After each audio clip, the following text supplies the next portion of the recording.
Hallo, Feskerma Huladunya. Is me Shashuse Nicavolian Keynes. Hello, good afternoon. This is Susan McMillan Keynes. Hashin an Glengarry, Ontario, an Canada. We're in Glengarry, Ontario, in Canada. Hashin an Thai, Margaret Caldbec. We're in the home of Margaret Caldbec, and Margaret is a reporter with the Glengarry News.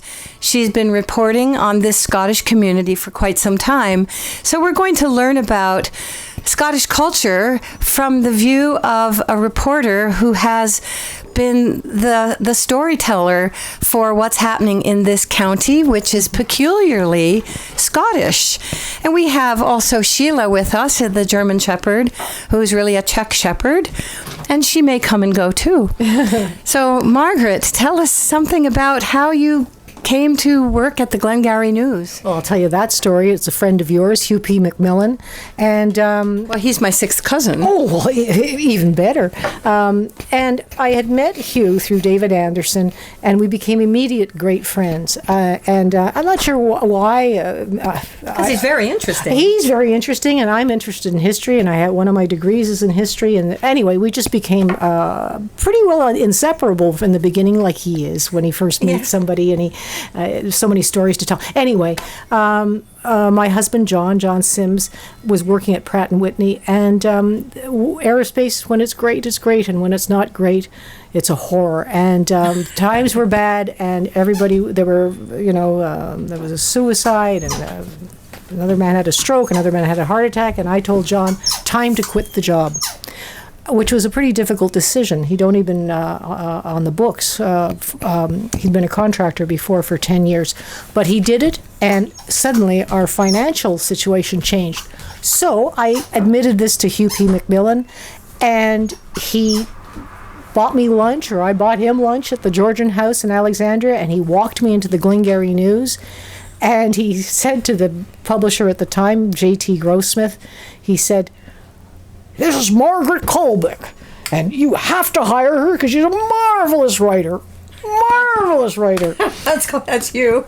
So we walked out of there, and I said to Hugh, I said, "But Hugh, you've never read a single word that I've written." And it was true. But Hugh was an impresario, which is a word that means he makes things happen. I said, Hugh, that's what you are. You're an impresario. Yes, it's so true what you say. To bring a canoe maker who was on, who was so broke down in Maine. Was it Maine? Brings him up to Canada, sponsors him. He lives in Northern Ontario, and he makes birch bark canoes. And he made the reproduction of the great Canoe de Nord up in the Museum of the Fur Trader. Yeah, Fur Trades. And in Ottawa. So. I started working right off the bat. I think I started the next day or something like that. And amazing. Yeah. And I was still shooting film. I'd been a photographer and a journalist in Montreal. And I suddenly was with a little digital point and shoot. And anyway, and I remember my first job was to go out. Somebody had quadruplets, goats, very rare. Triplets, common. Quadruplets, something else. So that was goats. So I remember that story very well. But anyway, the problem is that here I am, a newcomer, and I'm from Montreal, and before that the Eastern Townships. And these are, Montreal was settled by Scots, but the point is that I didn't know the spellings of all the Scottish names. The big challenge was Macdonnell, M-A-C, M-C, capital D, small d, 2 N's, 1 N, 2 L's, always 2 L's, so it changed. Yeah, and I became very interested right off the bat, and I think within a couple of weeks before I met Hugh, actually, I'd bought Butternuts and Maple Sugar. The book, which was a history of the road that I live on, which is the Old 14th, which is old RR1, which was the Old 14th, and that was the road that led into Quigley's Corners, which is where we live. It's now called Laheel Hamlet. John Quigley was an Irishman that came in the last century and bought land and decided to make his own village. There were 160 people who lived here, including a gunsmith And there were tailors, or anything you wanted you could get here. It was a very busy little hub in the days when driving 10 miles was a tremendous distance. Anyway. By wagon with horses. By wagon with horses, by carriage, by cutter. Better in the winter than in the summer. Anyway, it was a lively place, and if you dig in the garden, you'll find things. My neighbor was always coming to show me clay pipes, because just like everywhere in the world where men smoked with clay pipes, and women too, they'd after they were broken, they just tossed them because they were disposable. You know, they were like Bic lighters, and finished. So now you have some Scottish in your background as well. Scots-Irish mostly. My people were originally from the Cockermouth region of Great Britain. There were also Caldbecs in Scotland, and then finally some of these Caldbecs ended up, like many Scots in Protestant Scots in Northern Ireland, although there are Caldbecs in Southern Ireland as well. But there's a town in Scotland named Caldbec, and I'm always interested in other people's genealogy, but not my own. So I have the papers and a CD there, and I've never even listened to it. But I will someday. But I'm from the same region, my people originally the same region, on my father's side, that is, the Caldbec side, as my husband John Sims.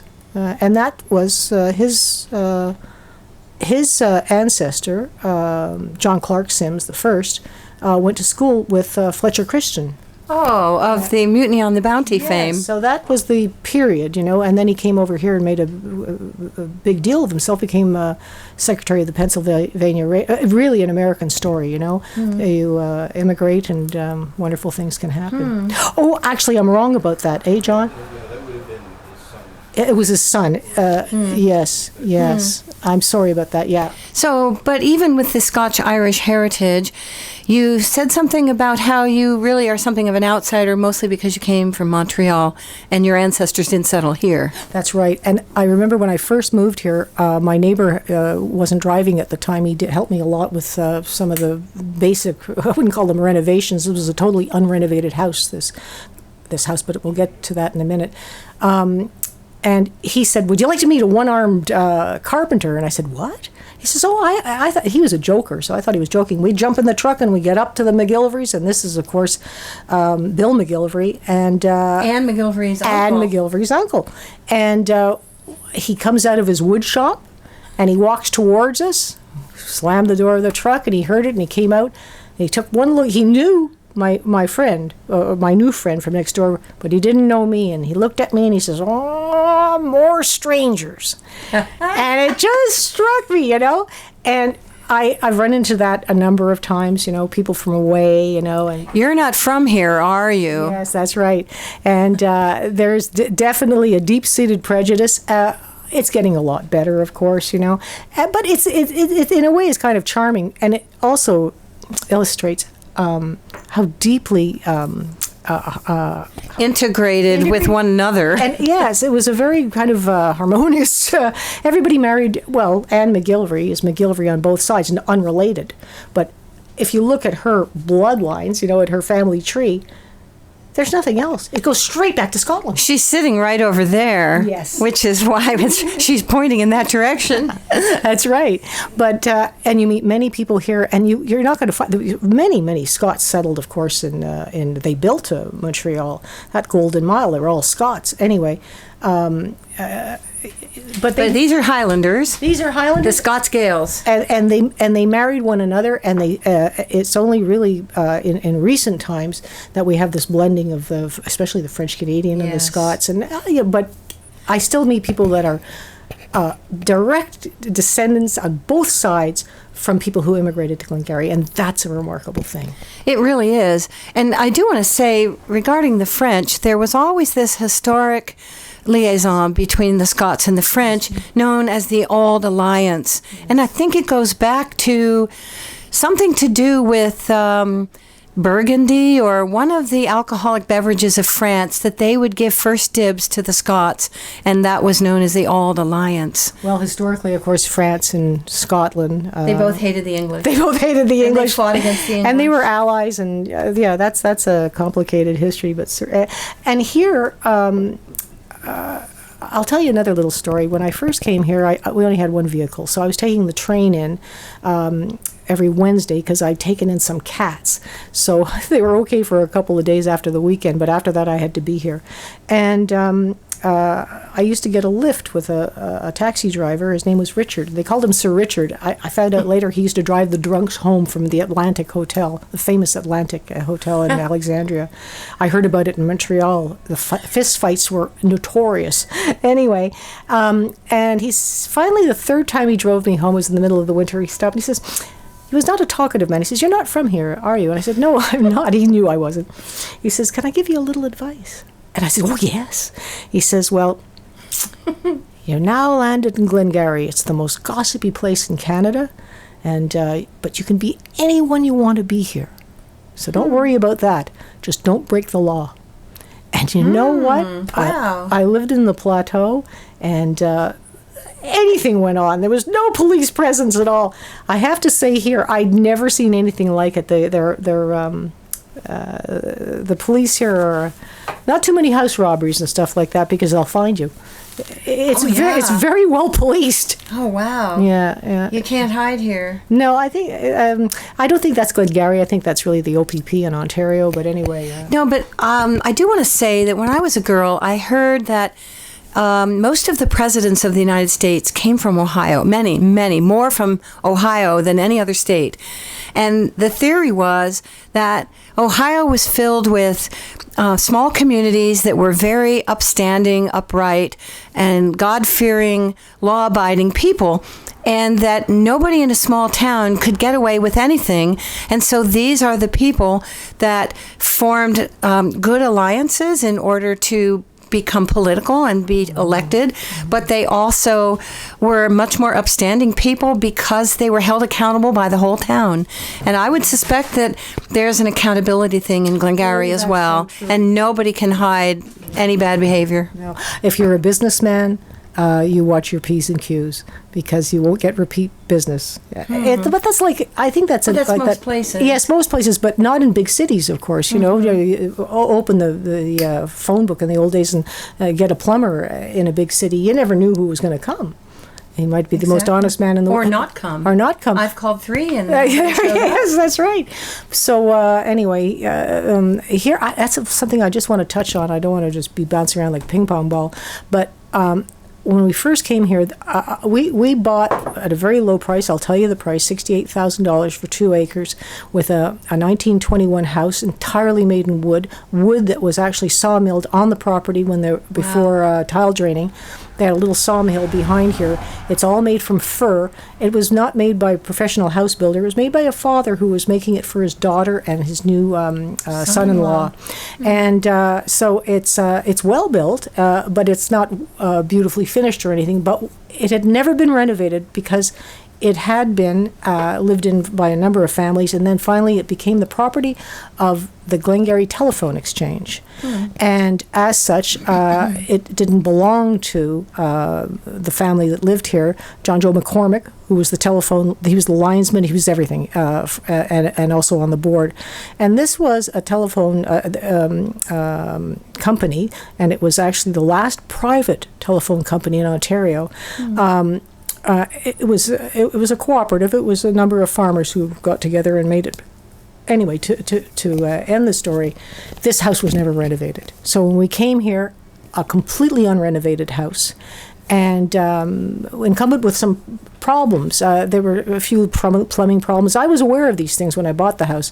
The furnace needed to be moved, all kinds of things, and some cosmetic things. Although the paint, I was like Oscar Wilde, either it goes or I go. No, about wallpaper. It's still the same color as it was 20 years ago. What did Oscar Wilde say about wallpaper? He said, so either it goes or I go, he said to Robbie Ross, his friend. I think it was Robbie Ross who was visiting. But so this house has history itself. There's a book written about it by Basil McCormick, who grew up here, the son of John Joe McCormick. And who's a retired federal. He actually had a PhD in economics. He grew up in this house, went to a one-room schoolhouse, and then worked for the federal government for his career. He's still alive. He lives in Ottawa, and I didn't buy it from him. I bought it from someone who'd bought it from him. So he became a great friend and used to come down here visiting, even in his 70s, on his motorcycle. And he was a true gentleman and told us a lot of what was going on here. Incidentally, again, I'm going to jump because I don't want to forget this story. So we came here, we were filled with the ardor of moving to the country from the sweaty city, and I'd wanted to do this, and John had wanted to do this since he moved from the country, and I moved from the country as a child. And anyway, we were mad gardeners and always digging. And one day, John's out there digging, he's planting cedars on our property line, and he comes in and he says, "Margaret, I've dug up some cement steps. I think they are." And I said, "Cement steps?" And I went out, and this is quite a distance from our house. This has got to be, I'd say 75 feet from our house, right on our property line near our vegetable garden. And I looked down and I said, "Oh, that's not cement. I believe that's granite." Anyway, with the help of some a Swiss family that was billeted across the street, visiting from Switzerland, very strong people. They came with the kids and everything, with John, and they dug out what turned out to be this granite tombstone, hoisted it out of the ground. Oh my gosh. And it sat here for a couple of years, and I called Basil, and Basil was very embarrassed to tell me that when he was at university in 1964 at Francis Xavier in Antigonish, that's right, out east, there is a kind of a relationship between this area and Francis Xavier. Mr. McPhee also went there. Anyway, he was embarrassed to tell me that his father at one time had owned the Macmillan, part of the Macmillan graveyard. It was a pioneer graveyard up on the one that's just been dedicated about 10 or 15 years ago. No, those were moved down from the hill, but there were many more up there. So those are missing. We found one in our garden. And it's so large. How did it get there? Well, it got there because they put in the plumbing in 1964 in this old unrenovated house, and the outhouse had been way over there. And of course, there's always a pit under an outhouse. And when he wanted to fill it in, he says, "I guess I'll go and take some of those Macmillan tombstones from up the hill." So I don't know. I understand he took others, but I can't tell you where they are. We'd have to get one of those wonderful kind of radar things where they scan underground with them. Yeah, but anyway, it's gone back to the stone house. It's now with Wayne and Joanne, who've bought back the farm. They bought back the original Macmillan house here up the road, 17-something house, 1793, I believe it is. I have to check that. Anyway, I gave it to them. So they came and they took it back, and it's now where it should be. Now, you mentioned Hugh P. Now, that's his house across the street from long ago. Right. He had moved to Guelph and then to Ottawa, but he always brought me past the house. He goes, "Well, look at the old house." And I wasn't quite sure where it was several times. Right. So I had to get information again about which was Hugh's house. It's right over there. And it's been fully renovated inside now. I'm happy for the family, but I'm kind of sad that I never saw it originally. Also, there was a great barn. Another great barn at his uncle's house, which was the Macmillan house over there. I'm pointing, by the way, north, and another Macmillan property, and all the barns had slate roofs. I remember Hugh telling me that they had slate roofs. He had many stories about, there's one story that Hugh told me. His father was an itinerant, or I shouldn't use that word, but he was a traveling preacher. He was fire and brimstone, as I understand. That's what I understand from Grant and from Hugh. Held nothing against his father. Grant, on the other hand, I hope he never hears this, held a great deal against him. He was an authoritarian man, rather intractable. But here's the story. There was a huge train derailment in Alexandria years and years ago. There's even a postcard of it.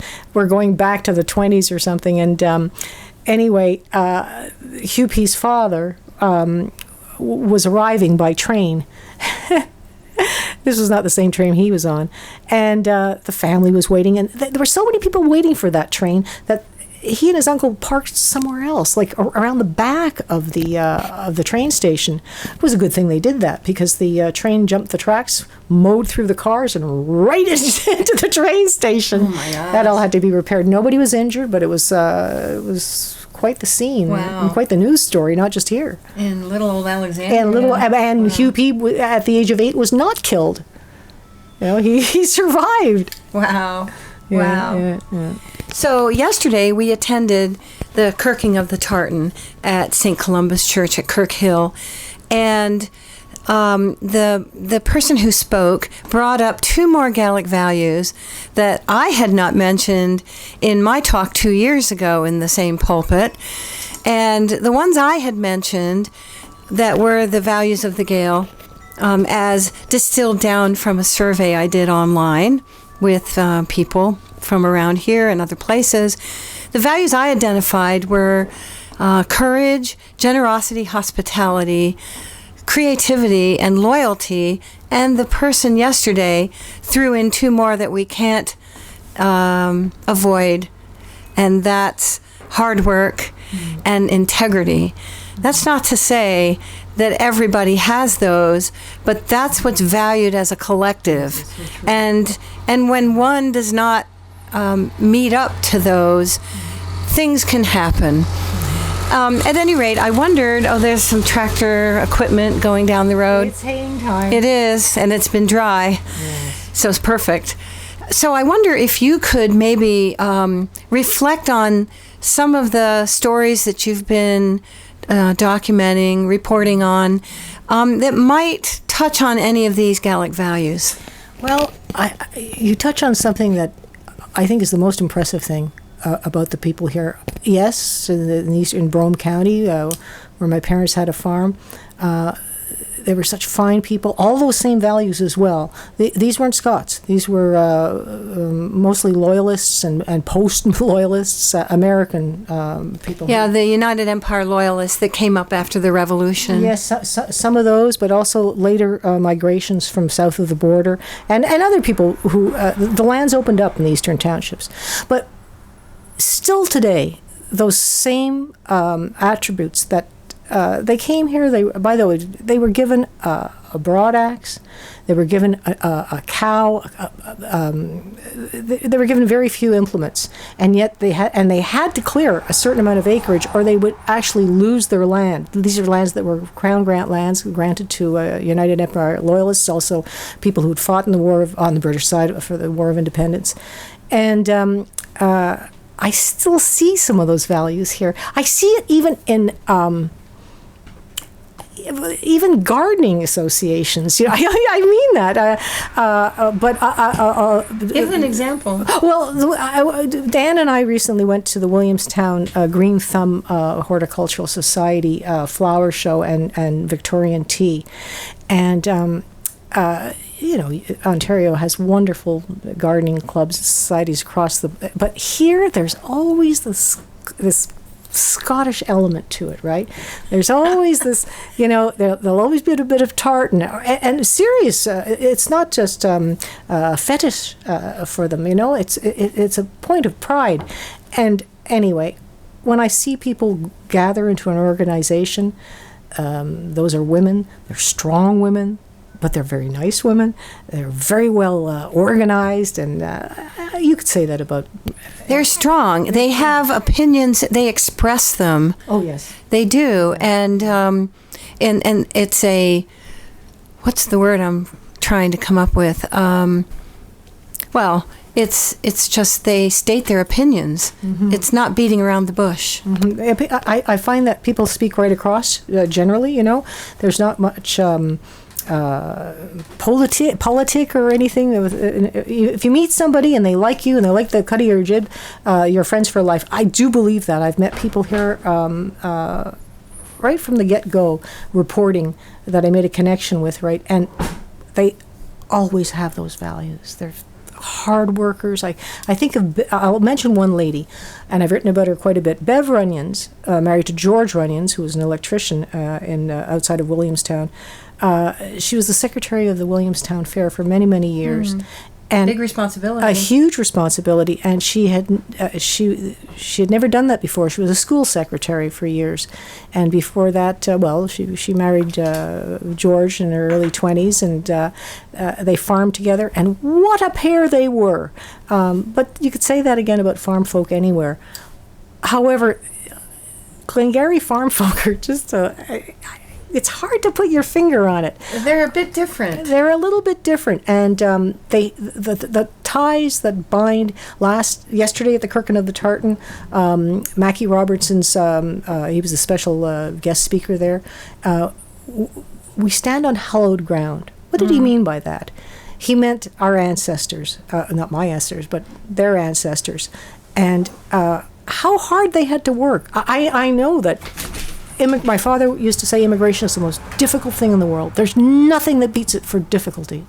And it was very difficult for these people. They came with nothing. Many of their relatives might have died coming across. There were all kinds of accidents. There were illnesses and what have you. But the strong survived. And the ones that came here, they worked themselves to the bone to clear this land. Don't forget, Glengarry was all marsh. This was the bush. This was not great soil underneath, but very, very difficult to clear. Huge trees, virgin forests, bugs. Oh my! Black flies, and intractable land. Also, a lot of stone in some places. Some places less so, but Kenyon, for instance, is notorious for its stone. Anyway, the early settlers really had to work hard. Oh, yeah. And they had to have strong ties because they were all isolated on these farms. The church, of course, the kirk was the thing. And I go to these church services for the paper covering events, and sitting in the pews, you're not going to have one or two. You'll have many people in the congregation, like Anne, directly descendants from people that crossed over after Culloden.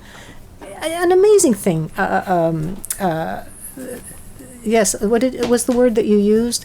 Not harmonious, but or integrated, but it's things haven't changed too much here in terms of who owns the land and who it's back in the glens of Scotland, the land, I believe, was held collectively for the clan.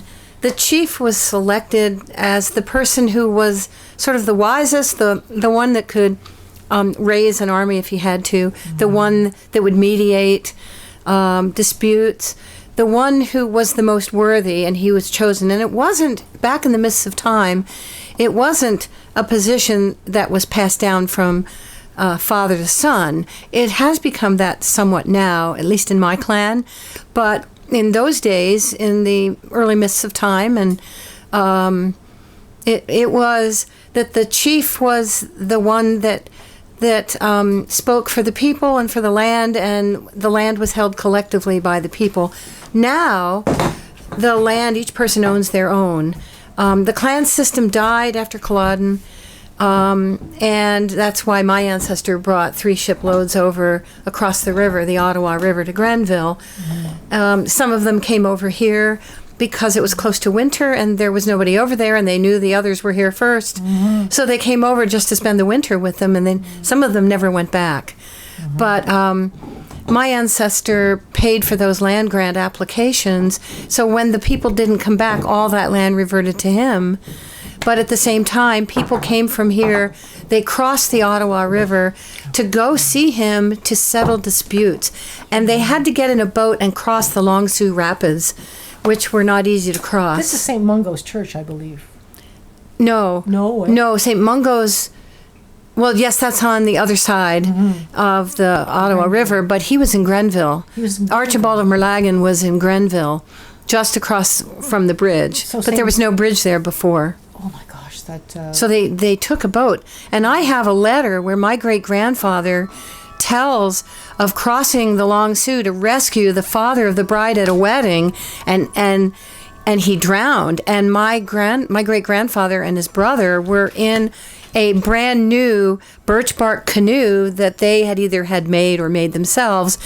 And they got this brand new birch bark canoe, and they tried to rescue the father of the bride, but he drowned in the Long Sault Rapids. Oh my gosh.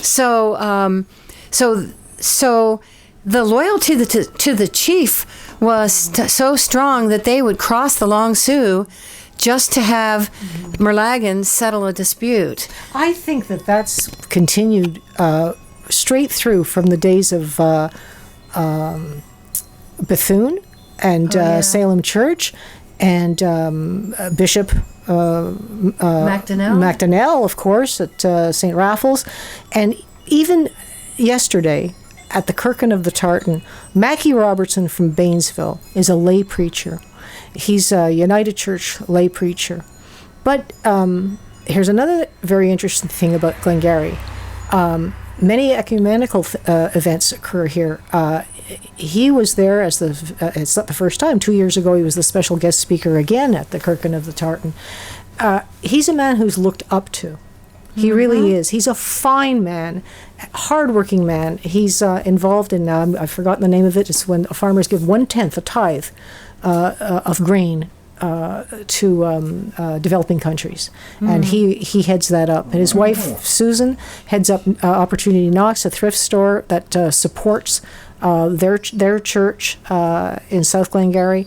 But there's something about Mackey. You always know he's that certain kind of Scotsman that if you had a problem, if you needed somebody to arbitrate, and you knew him, you could go to him. You know, and there are certain men like that. Bev Runyon's husband, George Runyon's, is like that. The Kenyan Agricultural Society, which is an organization of farmers, there are certain men there. Jack Fraser, right, and his wife. It's, by the way, I mention men. It's also women. It's of very course much always women. Of course, although. There is, we've always had primogeniture in Scottish society, but we have strong women too. And there are chiefs that are women. I mean, I think it was the MacLeod chief was a woman at Dunvegan in Scotland. But it sounds to me, and it seems to me like, well, there were very few chiefs or chieftains that brought their people over. Many of them either died at Culloden, went down to France, or tried to extract monies from them or put them off the land. So some of the chiefs were not well thought of after Culloden because they were struggling to pay their debts to their English debtors. And so they put sheep on the land and so on. But that's why Merlagan is unique. But it seems to me that now on this side of the Atlantic, out of the jurisdiction of the Lord Lyon Court of Arms, who approves of chieftainships and so on, and coats of arms and symbols and crests and all that, that once Merlagan left Scotland, he was treated as the chief because there was no chief. And he was out of the chieftainship of Merlagan. But after the death of Merlagan, it seems as if and before the choosing of our Macmillan chief in the 50s, Sir Gordon, and then his son, George Gordon Macmillan of Macmillan and Knapp, before that happened, people were looking to the clergy to settle disputes and to be in lieu of the chief. Don't you think that might be something that's going on? There are always men that rise to the status of boss man. And that can happen in a lumber camp. It can happen anywhere in the world, really. However, here in Glengarry, it's a distinctive sort of boss man. Anne McGillivray's ancestor, the Chief McGillivray. He would be somebody, I imagine, that people would have come to if they had a problem, and maybe a problem with their Crown Grant land or anything.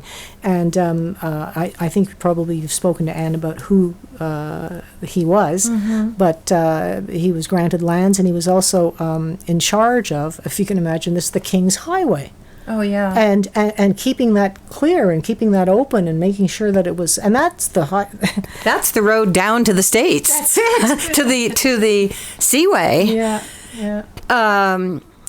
So So this chieftainship thing is interesting.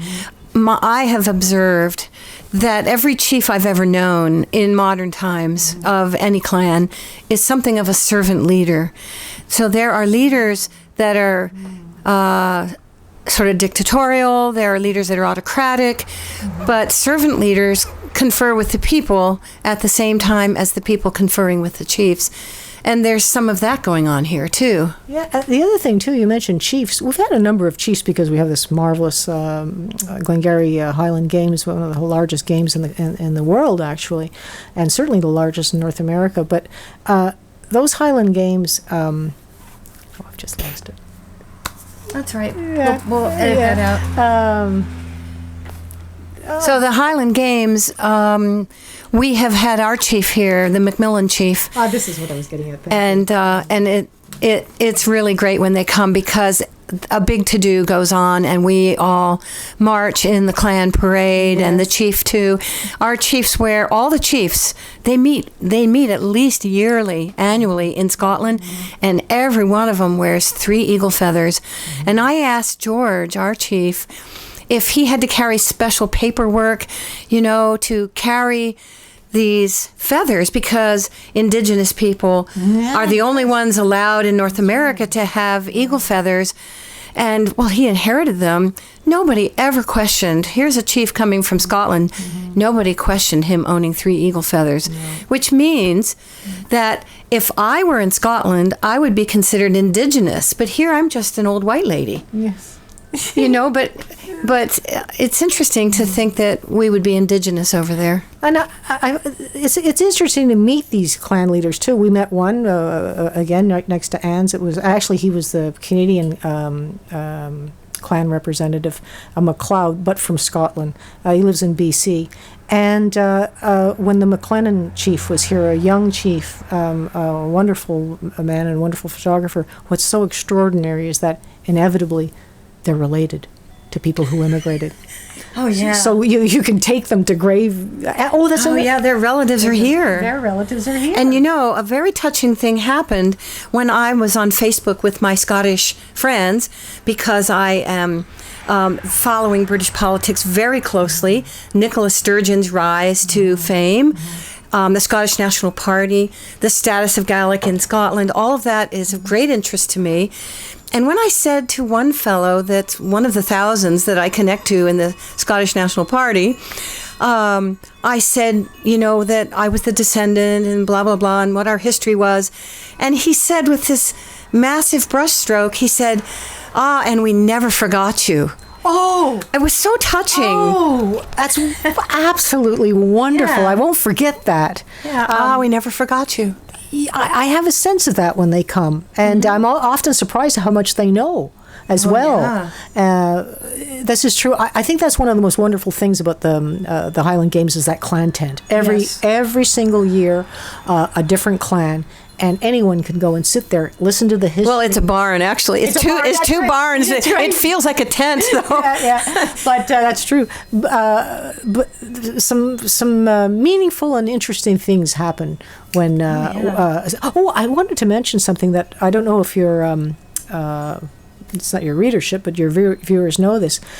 Glengarry is very much a place where Scottish people, a number of them that I know, including Nina McKechnie, who lives right next door to, quite close to Anne, they spend 6 months in Scotland and 6 months here. And there's really not that much difference for them culturally. They, like Nina comes here and she's at the games and she has more Scottish experiences here than she does in Scotland. She'll tell you that herself. But she's here to tell people how to wear the brooch properly and how to, she gives a little demonstration at the Highland Games. And you meet people here originally from the Hebrides. I'm interrupting myself because I want to mention Harold Macmillan, who is he's our esteemed elder. The esteemed elder. I guess he's the genealogist for Macmillans in North Glengarry anyway. But he went back with his son to where the Macmillans lived as crofters, and the estate is now a hunting estate. It's not owned by a Scot, but they were allowed in. And to go to the place where the foundations of the original small stone black houses where they had to go on a vehicle, and I would have loved to have seen a photograph of this thing, but anyway, evidently it's a 6-wheeled all-terrain vehicle. That's how rough the terrain is there. Harold and his son were never expecting anything like that. Sounds a little bit like Glengarry. It was so rough before it was settled. Now, I looked it up, and when I was writing the story up, and what did I discover? That no one had told Harold and his son. It was by the way, it was the gamekeeper who took them on this vehicle to the place, that this was a place that was just brimming with wild boar. Because it's a hunting place now. And they weren't aware of this until I told Harold when I read over I said, this is from the Times, let me read you something. And he couldn't believe it. He said, that's where we were. That's the guy, because they were interviewing the grounds. Which Times? Whoops. So you were telling me about Harold McMillan's trip to Scotland, to Glenpeen, and you were the one who reported on that. Yes, Harold gave a talk at a local library here, and it was amazing. He and his son, Alan. Harold had been to Scotland twice, but never knew exactly where his people had come from. And he got some new information, and it's detailed in that text that I read to you, the article that I wrote. And he had a map with exactly where he came from, as well as all the other crofters who left there, because it was the name, the sex, how much, what their holdings, their cattle, everything. And this was part of the great European wilderness. Yes, and anyway, I've been holding a cat. Anyway, an extraordinary thing is that the groundskeeper of this estate took them on a 6-wheeled semi-amphibious vehicle. Caterpillar kind of. Yes, that's a good way of putting it. And they were really surprised how rugged this. So these are 2 Canadians, but they were really surprised how rugged it was. And off they went to the most western part of the estate. It got swampier and boggier and thicker, and lo and behold, it opened up, and we were shown pictures of this, and there were the foundations of the original houses where that Macmillan family came from. The black houses. Black houses, and as Harold described in his talk, it was amazing how, even though it was a knockdown house and everything, but still the foundation, the stones were still square, they still fit together. And the corners were rounded to keep the demons from getting caught in the corners. Perhaps, yes. Anyway, Harold's a wonderful repository about all things Macmillan here. And of course, I did mention that before. I live on the road where many of the original Macmillans settled. And the leader of the immigration, his house, the stone house, is just 2 or 3 farms. Which immigration was that? I'm sorry, we'll have to look for that, right? Okay, that one of the early ones. Yeah, there were 3 immigrations, and there's the 1793, I believe. This is easy to check because if we go to Stonehorse House Vineyard, they have a label on one of their wines, which is the date of the immigration. 1793, maybe. Yeah, and I think they'll do well there. You should get a bottle of this wine because here it is, Macmillan and Macmillan wine. The Macmillan. Oh my goodness. Yeah. So they'll be open tomorrow. Yes, I would say they're there all this summer. Yeah. So, are there any last words you'd like to say for our audience, who primarily will be Americans? I think because the Scots that came to America came as individuals, and they quite readily lost their culture and their language, whereas up here in Canada they came as intact communities, somewhat buffeted by the ongoing oppression, repression and suppression of the language and the culture and the tartan and the bagpipes and all of that. But they wanted to keep all that, and so they came to Canada. But do you have any final words for particularly Americans who may not know what it means to be a Scots-Gael? I'll do that by telling a short story.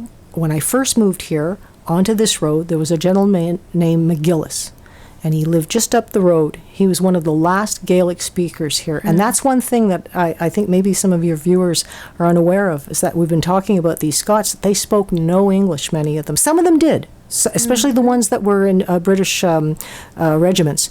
But many of them spoke no English at all. And this persisted, including, that was Jerry McGillis, but there was a gentleman who died not that long ago, within 15 years, and he was a pure Gaelic speaker, John Angus MacDonald, on the other side of Highway 34, in other words, my street, but the next concession. And people would come to his farm to buy honey, and up until 20 years ago, he'd say, "Oh, English. I don't want to hear it," right? Anyway, and he's muttered to himself in Gaelic. He was really, just imagine this.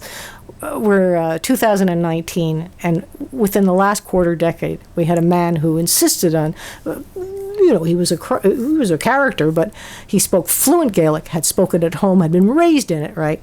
And insisted on speaking it to people who didn't even speak it back.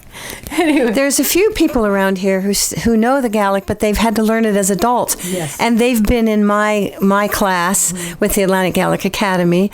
And let's see, except for Harold Macmillan, he speaks it, and he's 80-something years old. But Chelsea McPherson, whose great-grandmother, I believe, was a Macmillan, and Alan Walker in the Quigley Highland Pipe Band. And he was in my class, too. Oh, I thought you were all three of us. No, I wasn't his teacher. No. They speak better than I do. No, they were classmates online, and we all spoke together in our class on Skype. Now, you mentioned Alan. Learning Gaelic has enriched his life. He's a very fine piper, this man, and he's with the RCMP band. He was asked to join. He's also with a small community band that's named after this little hamlet where I live, Quigley's Corners, and they call themselves the Quigley Highlander Pipes and Drums. And look them up on Google them. You'll be amazed. They're I think they're a grade 3 band now, but very, very good. No, they're not a grade 3 band. They're a grade 5 They're band. grade 5. Grade 5 band. I always want to elevate them, but no. But they're very, very good for a grade 5. Yeah, very good pipers, and especially having Alan there. But Alan's life, since he started studying Gaelic, which he continues to study until today, it's meant so much for him, It deepens your awareness of your heritage, and on some level, it's so difficult when you first hear it. Hear something new, a new lesson. And I marveled, after I took a small break from learning it, I marveled at how easily that lesson had been integrated into my life, and it had been so hard when I first started to learn that particular lesson. It's not a romance language. No, it sounds like fairy language, It's ancient. It's quite ancient. So ancient. Yeah. Well, I want to thank you for letting me interview you, and for serving me a wonderful salad for lunch, and for welcoming us, and for your work with the Glengarry News, because every time I come here I buy an issue of it. I used to have it delivered, but I moved so many times they couldn't keep track of me, so I just buy it when I come. I would say that if anybody's interested in this area, look at the Glengarry archives. It's all free online, and you can look at year after year, going back 100 years of the Glengarry News, and lots of history there, not just about Glengarry, because it used to be, like many community papers, it's shrunk to 14 pages, but it used to be 36 pages, and people would fight over it. The kids would run down to the mailbox from the farms, right, to get it, and the first person who got it would come home and have first dibs, perhaps, if the father wasn't home. Well, Ken McKenna had Highland Paths in there, and I read that religiously, especially since he had me in it about 3 times. When I would come up to visit, he would write an article on me, and it's the only paper in the world that wrote an article about me. But there's many aspects of Highland culture in his column, but in the Glengarry News. And you're one of the people that helps to spread the word about Highland culture. So for that, Moran Tang Maharich, which is thank you very much. Many thanks. Well, thank you for coming, visiting today, and please come back again. I think I was a little scattered in my answers. I think it was such a surprise. I think I could collect my thoughts and come up with some even better stories next time. Well, there's a million stories. So thank you very much for watching this. This has been my show, Gaelicwoman. Know your culture and live it, and join us next time. Thank you. Thanks. Good night and blessings on you.